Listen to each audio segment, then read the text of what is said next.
the basics of infertility and how to deal with the difficult conditions. Okay, so when we are dealing with infertility, we all know some are very easy cases. They do get pregnant by simple ovulation induction. Then there are some cases which are difficult. And despite multiple ovulation inductions and simple IUIs, we are unable to have positive results. And even then, there are some difficult cases in which even we are trying for IVF and ICSI, we are not that hopeful because the patient's condition are such that we are wondering that whether IVF will work with them or not. So today I am sharing with you some of our success stories of such patients which made us happy, made some families very, very happy, and we believe on miracle working of Allah. So always do try your best and leave everything to Allah.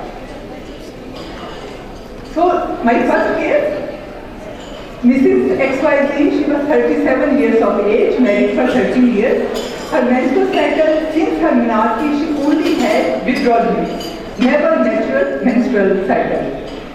Past medical and surgical history was not significant, and past infertility treatment, she had 3 attempts of IUI from some other center. When she came to us on examination, I wondered that on DET. DET is the process which we do to assess the direction and size of the uterus. Dummy entry transfer it is called. So her endometrial cavity was only 5 centimeters. And then another shock was her hormonal assay. Her AMH was only 0.57, unfortunately. And then when ultrasound was done, she had hypoplastic uterus, 5.4 into 1.9 into 3.8 centimeters, and also hypoplastic ovaries, 1.2 into 0.7 centimeters. Husband's semen analysis was okay apart from morphology, but it was a good IVF or ICSI sample. So now we counseled her IVF. They were again wanted IUI, but we counseled her that 3 attempts are already negative, and now her AMH is very low and her uterus is also small, so she will be very lucky if she got pregnant, so better to go for IVF. So FLAIR protocol was used, and luckily we got 5 follicles, and 3 eggs were retrieved, and all of 3 got fertilized. So beta HCG on day 6, this we do just for our own information. We don't tell the patient what is the result. So it was very hopeful. It was 69, and beta HCG on day 14 was 653. So now the main pregnancy was there, but as you have seen in the data, although we get 60% fertilization and implantation rate, the risk of miscarriage is very high in these pregnancies. So the main step is the luteal phase 4. When I went to my mentor to ask him that what should I do with this patient, so he said, मोद सब आपने कर लिया है, मुझसे क्या पूछ रही है? मैंने कहा नो सर, अभी भी मुझे बहुत ज़रूरत है स्पोर्ट की, अब ये प्रेगनेंसी आगे चले। और उसमें फिर हमने सारा कुछ इसको दिया, जो कि थोड़ा सा कहना चाहिए आउट ऑफ द बुक था. We gave her thyroid specialist 3 times a day. We gave her Dupastone 20 milligram 3 times a day, and we gave her the injection progesterone twice weekly. Best route to give progesterone is vaginally, and then is the muscular route, and the least effective is the oral route because of the GI tract. So progesterone gets degradated and not that much concentration reaches the blood. Then nutrition is poured and close monitoring of hormonal level was done. So fetal cardiac activity was appreciated on TDS on 6th week. And she had a bit of hiccups and she was conscious. I told her that your pregnancy will not go to term. So at the 32 weeks at constant, we will be very happy and each and every day after 32 weeks will be a bonus. So luckily she reached up to 33 weeks. And then she had a cesarean because of the breech baby. Baby was male baby 2 kg with good abdomen was born, and now he is mashallah 3 years of age. Now when I was dealing with this patient, of course I did many, and I am so lucky that I have lots of mentors with me. So I asked them, I googled it, and literature review is a very good backup which you have, guidance which you have. So you people are very lucky that now in these days you have this support that you can see what other centers are doing and what evidence-based treatment you can give to these patients. So if I see that underdeveloped uterus may have structural, functional or perfusion deficiencies, and there was a big study of 8 to 7 women in which they measured the uterus and they came to the conclusion that the IVF is most successful if the uterus size is between 7 to 9, which is the normal size basically. So many pregnancies have been reported in unicornate and underdeveloped uteruses. But the thing is that each case then has to be dealt individually. You cannot make a general rule and apply it to all. You have to custom make your treatment, and sometimes even you have to go beyond that is the norm and treat these patients. So extensive monitoring is the key. बहुत ज़्यादा इसके blood tests and ultrasounds हुए, which was not normally we do, and जहाँ भी हमें ज़रा सा भी कोई लगता था कि कोई प्रॉब्लम हो रहा है, immediately we treated it. So this is different types of uterine hyperplasia. Sometimes it's cervical, sometimes it's vaginal, and sometimes it's fundal. So now what is the way forward for such cases?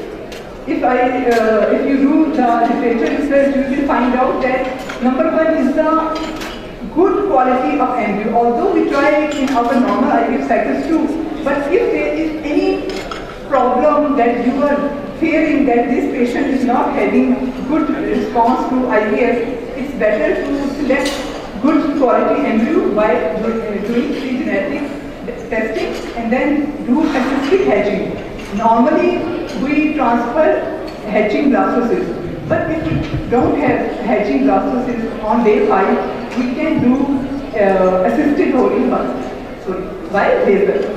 And then endometrial receptivity analysis to see which time is the best to transfer the embryo. And role of gestation surrogacy in women with severe hypoplastic uteruses, or now we have seen many patients due to placenta incarita, they lose their uterus very earlier on before their family is complete. So as a reproductive medical specialist and IVF specialist, I will advise and I will request that we should all come together and make some litigation act, some rules, some law to allow this in of course proper way to do it. I think it is just like milk mothers. जब आप किसी दूसरे के बच्चे को दूध पिला सकती हैं तो फिर किसी के बच्चे को मेरे ख्याल में तो यूट्रस में रखा भी जा सकता है, but this is open for debate. Now, second case, so my patient was 30 years of age, married for 2 years, menstrual cycle was regular, no past surgical or medical history, infertility since 2 years only. Basically, husband had problem of retrograde ejaculation. So as we were expecting, patient was normal, her examination and her hormonal assay was fine, pelvic ultrasound also was fine with enteral follicle count of 12 to 15, so good enteral follicle count on both sides. Now, husband was unable to pass sample in our center, so aspermia was there, but he claimed that sometimes he is able to pass few drops of semen. So we analyzed his urine and sperms were there. And there is a method called urine sperm retrieval method by which sperms are retrieved from the urine. So when sample was retrieved from urine, total count was 11 million, but motility was 5% and morphology was 1%. If this sample would have been good, even IUI could have been tried. But as the sample was very poor, we progressed and went for IVF. XC basically. So this time we gave her suppression protocol. Who can remember what was the protocol of the previous patient? Flare. ठीक है ना? Last time we gave flare because of the very poor, we were thinking that she is poor responder. Her AMH was only 0.5, her enterofollicular count was only 2 to 3, but this time she was a young patient with good AMH, with good enterofollicular count, so she was given suppression protocol. So this is what I am saying, that we have to tailor-make our treatment accordingly for each patient. So good response. 18 follicles aspirated and 9 eggs we retrieved, 8 out of 9 fertilized, and 6 were blastocysts which we stored.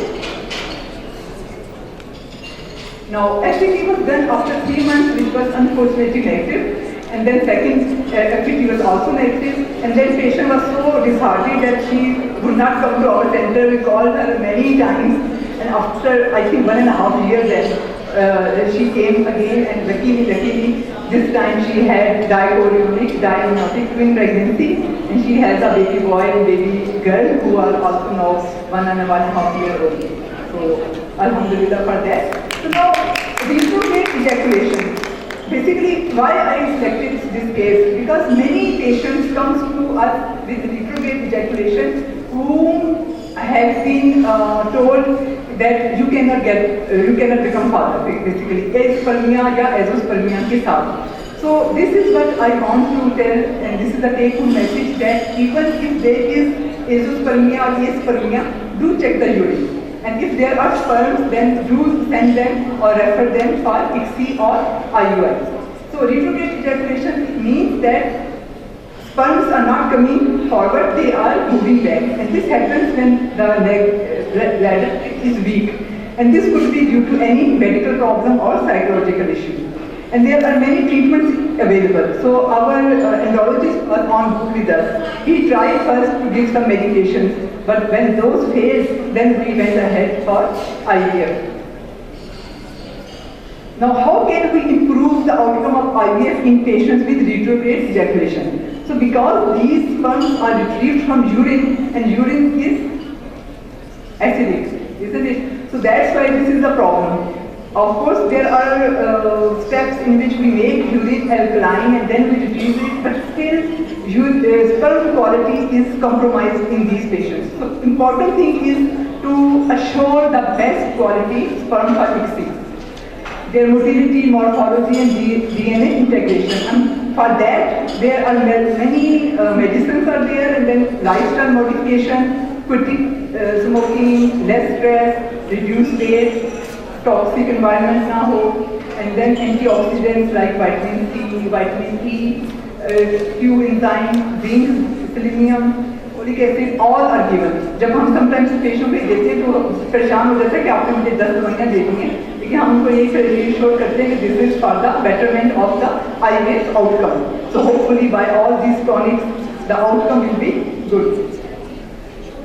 तो medical treatment भी available है, surgical treatment भी है, और उसके बाद जाहिर है कि स्पर्म मिल जाते हैं आपको, जो कि यूरिन से भी आप ले सकते हो, और अगर यूरिन में नहीं आ रहे तो आपको पता है कि टेस्टिस से भी हम रिट्रीव कर सकते हैं. सो देन IUI और IVF is the best option.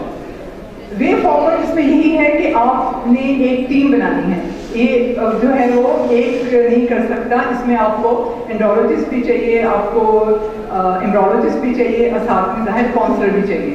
So it's best results are obtained when you work in a team, ताकि सारे aspects जो हैं वो देखे जा सकें और सारे aspects को address किया जा सके. Okay, so coming to my last case, Mrs. ABC was 35 years of age. She was married for 12 years. Menstrual cycle was regular and there was no significant past medical or surgical history. And she was infertile for the last 12 years, primary infertility. Clinical examination was normal. Her FSH was 6, LH 7, so PCOS, she gave picture of PCOS, AMH was 14, and pelvic ultrasound showed that uterus was of normal size, but both ovaries were bulky, showing 32 to 34 anterofollicular count. So basically, if you come across with such patients, do fasting insulin levels to see how much metabolic disorder of PCOS she has. Sometimes her fasting BSL, which routinely we do, is normal. But when you do HbA1c or fasting insulin, then you find out that no, she is having higher levels of insulin. So it's better to control them first before you start with treatment of infertility. So semen analysis was fine, apart from some morphology, which was okay for ICSI. Now, past history was very significant. So she had multiple ovulation inductions, then IUI twice, then twice she had IVF. So first time from other centers. First time her IVF was 3 years ago and she had 16 embryos, which is a very good number. And then she had 5 frozen embryo transfers. So 2 were transferred each time, 2 resulted in miscarriages and 3 were unsuccessful. Then another IVF cycle resulted in cancellation because of too much response. So there was that center, they thought that she may go in OHSS, so they just cancelled it. Now third cycle was with us. So first of all, I asked her to modify her lifestyle to get optimized result from her IVF treatment, and that involves metformin, inositol and probiotic therapy to reduce weight. Also, she was not very obese, but still, even 2 to 3 kg of weight reduction do help. Now, antagonist protocol. So this is a third type of protocol. First case we gave flare, in second we gave suppression, and this one for PCOS and protocol is the best to prevent ovarian hyperstimulation. This resulted in 41 follicles on right side and 30 follicles on left side. So imagine my arm when I aspirated 70 follicles, वो हिल नहीं रही 2 घंटे तक. ठीक है ना, आपका अभी आपने करके भी देखा है. तो आपका जो हाथ है स्टेबल कर रहा होता है आपकी प्रोब को, तो उसका काफ़ी थक जाता है, और उसमें फिर ये है कि अपना आपने इसको भी दर्द में आपने ठीक रखने हैं. अच्छा, 17 में से only 18 eggs were retrieved. So empty follicle syndrome, you know, this is the common fear which we have when we are dealing with PCOS, क्योंकि PCOS में हमें लग रहा होता है कि ये ना हो के जो इतने हमें एग्स नजर आ रहे हैं वो खाली निकलेंगे. तो इसके साथ यही हुआ कि 70 में से only 18, but 18 was also good number. Once I aspirated 70 and I got only 2, so that was a very bad case. लेकिन इसमें 18 एग्स रिट्रीव हो गए, जिसमें से 6 एम्ब्रियोज अच्छी क्वालिटी के थे, विच गॉट फ्रोजन, क्योंकि हमने यही सोचा कि इसको और जैसे ना हो जाए तो हम फिर FET ही इसकी करेंगे. FET इसकी हुई आफ्टर 3 मंथ, उसमें लकीली ऑन डे 684 और फिर उसको डे 14 पे 1266 वाज द प्रेगनेंसी. तो pre pregnancy dichotomic diagram. She progressed well till 22 weeks of gestation. जब अचानक ही she called and she said she is feeling pressure down below. And when I said immediately come to the labor room and I reached there, it was I think 11 o'clock at the day, so it's difficult for us to escape from our workplace. But still, because she was so high risk and I was fearing this cervical incompetence, and balloon, the membranes were bulging out of enclosure. So I tried to, okay, no worry, we will shift her to theatre and try to have a rescue surcharge. But by the time she was shifted to theatre, unfortunately, membranes got ruptured and first twin expired. So we immediately usually give magnesium sulfate for neuroprotection if the baby is having birth before 32 weeks of gestation. So magnesium sulfate was given, steroid first was already given, and then we waited that what will happen with the next twin. I tied the cord and cut, and I tried to a little bit give pressure to see if placenta is already separated and it will come out, but it was not separated. So then I left it hanging from the introitus. She was shifted back to labor room and then we monitored her. The main problem was, of course, her high TLC count. It was nearly 28. And we started her on IV antibiotics and magnesium sulfate maintenance dose and of course Transamine. After 2 days, luckily she did not went into labor, and then we discussed with her all the risks of IUD and chorioamnionitis, and she was willing to take those risks because it was her precious pregnancy. And then I applied rescue surcharge. And I told her that now, whichever time is left for her till she delivers, she should spend it on bed. So for 1 month nearly, she was on bed. It was all telemedicine. She used to do her CDC after 48 hours, send it to me, and I would advise her that, okay, this is fine, this change. So many antibiotics we tried because her TLC was continuously high till after 1 week of surcharge, and then luckily it started to come down. So we were relieved. Still, her placental cord was there, which was a main source of infection, and I was at least very much worried about it. But still, she managed. I will say Allah managed to take her to 28 weeks, and then again her contraction started, and as the baby was reached and preterm, so her cesarean was done. 1.6 kg baby boy was delivered and kept in NICU for 2 weeks. Our NICU care is also exceptional, and whenever baby is born before 30 weeks or less than 1.5 kg weight, then of course the nursery plays very important role. And now the baby is 6 months of age, doing well. So again, in this review, of course, for 2 days when we were waiting that what will happen next, whether she will expel the second twin or not. And I asked my mentor, Professor Shamsa also. So we both were of this decision that we should give it a try. And क्या हो जाएगा, मतलब वही बात है ना, इस तरह भी बेबी ज़ाया हो रहा है, उस तरह भी अगर IUD हो जाती है, of course chorioamnitis was a risk कि शायद वो दोबारा फिर IVF से प्रेग्नेंट ना हो सके. But with good antibiotic, we were and the patient was happy to take the risk. मुझे ये था कि हमारी facilities बहुत अच्छी हैं, aseptic हैं, तो hopefully this will not happen. So in literature also there are many cases who are reported there, but there is no standardized care. So आप एक ही प्रोटोकॉल को फॉलो नहीं कर सकते. लेकिन जो एक की है इसमें वो यही है कि आपने प्लेसेंटा को रिमूव करने की कोशिश नहीं करनी. बेशक डायकोरियोनिक डायग्नोटिक थे, but still don't try to remove the placenta because उससे ज़्यादा यूट्रस इरिटेट होके तो कॉन्ट्रैक्ट करना शुरू हो जाता है. तो एक तो आपने प्लेसेंटा को बिल्कुल नहीं छेड़ना, और मैंने जो किया कि जो कॉर्ड उसकी बची हुई थी उसको सिल्क थ्रेड से टाई करके वापस अंदर करके तो फिर स्टिच लगा दी. ये भी हो सकता था कि वो वजाइना में लटकती रहती, क्योंकि उससे भी मुझे यही था कि ज़्यादा रिस्क है ascending infection. So the choice of delay the delivery of the second twin depends. अगर आपने डिले करनी है सेकंड ट्विन की डिलीवरी, तो उसमें नंबर 1 एक second twin should be in excellent health. उसमें ये ना हो कि वो कोई एनॉमलस बेबी हो, या ये कि उसकी आपको लग रहा है डॉक्टर ने कि उसकी कंप्रोमाइज हुई है ब्लड सप्लाई, या उसकी वैसे ही हार्ट बीट बहुत स्लो हो चुकी हो बाय अल्ट्रासाउंड.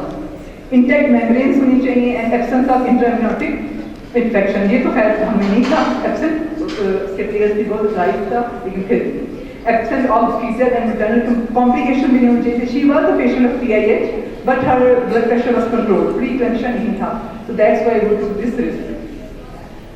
अब जिस तरह मैंने बताया कि NICU facilities are the important most factor. 32% perinatal mortality rate है at 24 weeks. So nearly 3 babies out of 10 survive only. And improve respiratory support by PAP, CPAP, and surfactant therapy, जो इस baby को भी मिली. Neurological care and prevention of brain injury by magnesium sulfate and cooling therapy, and infection and temperature control. All these help. Way forward है artificial womb and bioengineering. ठीक है, ये हो रहा है अमेरिका में, अंडर ट्रायल है. इमर्जिंग टेक्निक है कि वूम्स ऐसी बना रही हैं जहाँ पे 22 और 24 वीक्स वाले बेबी 2-3 वीक्स तक रह सकें, फिर वो बच जाए. Stem cell therapy also is under research, ताकि ब्रेन इंजरी या कोई अगर और ऑर्गन्स आपके डैमेज हो जाते हैं प्रीटर्म की वजह से, तो उनको रिप्लेस किया जा सके. End of course artificial intelligence can help. जब एक बेबी की आपको सारी ब्लड लैब्स मिलती हैं, उसकी सारी कंडीशन उसमें फीड करें, वो पहले से आपको बता देगा कि 48 आवर्स में इस बेबी का क्या रिस्पॉन्स होगा, या 3 डेज के बाद ये बेबी किस हालत में होगा. तो you can plan and treat before hand. So take home message, every woman should be given the chance of becoming a mother. बहुत सारे पेशेंट्स हमारे पास आते हैं जो कहते हैं रोते हुए, मतलब आते हैं कि हमें तो कह दिया गया है कि आप तो भी मां नहीं बन सकते. So I think this is very good. आप ये जरूर कहते हैं चांसेस आर लेस, लेकिन ये ना कभी करें. दूसरा ये कि assisted reproductive technique IVF there XCD has fulfilled parental dreams of many couples. But problem ये है कि आप उसके लिए भेजें तो पेशेंट 10 सालों के बाद मेरे पास आके जब मैं कहती हूँ कि अब इतनी लेट क्यों आए, तो कहते हैं हमें तो पता ही नहीं था. So even now in this era of हमें लगता है कि अब तो टिकटॉक हर एक के हाथ में है, एवरीवन इज ऑन मोबाइल, तो ये बात अब कोई इतनी रेयर नहीं है. But still there is the knowledge of IVF and acceptance. दोनों चीज़ें अलग अलग हैं. बात को नॉलेज होता भी है लेकिन एक्सेप्टेंस नहीं होती. तो ये आप लोगों का काम है, you are our message carrier, आप जाके ये सारा डिसेमिनेट करें कि इट इज़ लीगल, इस्लाम में भी ये जायज़ है एंड इट डज हेल्प। अक्सर लोग नेगेटिव केसेस को देखकर ही डिप्रेस हो जाते हैं। वो भी पेशेंट्स आके जब मैं उनको कहती हूँ कहेंगे नहीं जी मेरी तो प्लानिंग नहीं करवाया तो उसका कोई रिजल्ट नहीं आया, तो मैं कहती हूँ वो उसका नसीब और उसका हमें नहीं पता कि उसकी क्या कंडीशन थी। मैं तो आपकी कंडीशन देख रही हूँ, मैं आपको बता रही हूँ कि आपके लिए IVF काफ़ी उम्मीद है कि अच्छा होगा। तो this is important thing. The most important step is timely rest for ART as too many ovulation induction and to advanced maternal age lowers the success rate. So जो हमने देखा है the maternal age is the single most predictor of successful IVF. If mother is less than 30, AMH भी बुरा है, semen भी बुरा है, but she will get pregnant. If woman is 40 plus, AMH 2 है, semen बहुत अच्छा है, बाकी everything is fine, less chances of getting pregnant. So हमारा जो अभी तक का डाटा है वो यही शो करता है कि maternal age is the single most, और आपको भी पता है गाइडेंस कहती है कि after 5 years of trying for baby if there is no success, refer her. अब उसमें 5 years के बाद फिर ये नहीं देखना कि IUI हो चुका हुआ है कि नहीं, ओवुलेशन इंडक्शन कितनी दफ़ा हुआ है। कुछ पेशेंट आगे हमें 10 साल के बाद ही कहते हैं कि हमें तो कभी नहीं कोई इलाज करवाया, हमने तो अभी सोचा है। तो हम उनको फिर ये कहते हैं कि 10 साल हो चुके हुए हैं, बेशक सोचा आपने, अब बेहतर है कि अब आप IVF करवा लें। There are 2 benefits of doing IVF in early age. Number 1, fixed sex, जिसका मैंने आपको बताया। Number 2, number of embryos. ठीक है 40 प्लस में भी embryos बन जाएंगे, लेकिन आपको पता है aneuploidy का रिस्क कितना ज़्यादा है after 35. So the good quality of embryos will not be that much. A good quality of embryos फ्रीजेबल भी होते हैं, और वो फिर आप 40 ईयर्स में भी जाके जब अपने फ्रोजन एम्ब्रियो ट्रांसफर करवाएंगे, एम्ब्रियोज की एज 30 ईयर्स ही होगी जिस एज में एम्ब्रियोज बना के फ्रीज किए गए हैं। तो these 2 benefits are there. So in this era of online media, unusual cases should be reported. जिस तरह मुझे बहुत हेल्प मिली मीडिया में, जो भी इस किस्म के केसेस रिपोर्ट हुए हुए थे, हमारे इन 3 में से 2 पब्लिश हो चुके हुए हैं, ये आखिरी वाला एक रह गया है। सो ज़रूर जो आपकी प्रैक्टिस में कोई आपको कहना चाहिए not abnormal but which is not normal कोई केस मिलता है, डू केस रिपोर्ट उसकी भेजें, उसको पब्लिश करवाएं, उसको अपने जो ग्रुप्स हैं आपके बने हुए सबके उसमें आप शेयर करें, सो दैट दूसरे लोग भी जब उनको ये डिफिकल्ट टाइम आए तो आपके एक्सपीरियंस से फ़ायदा उठा। Thank you.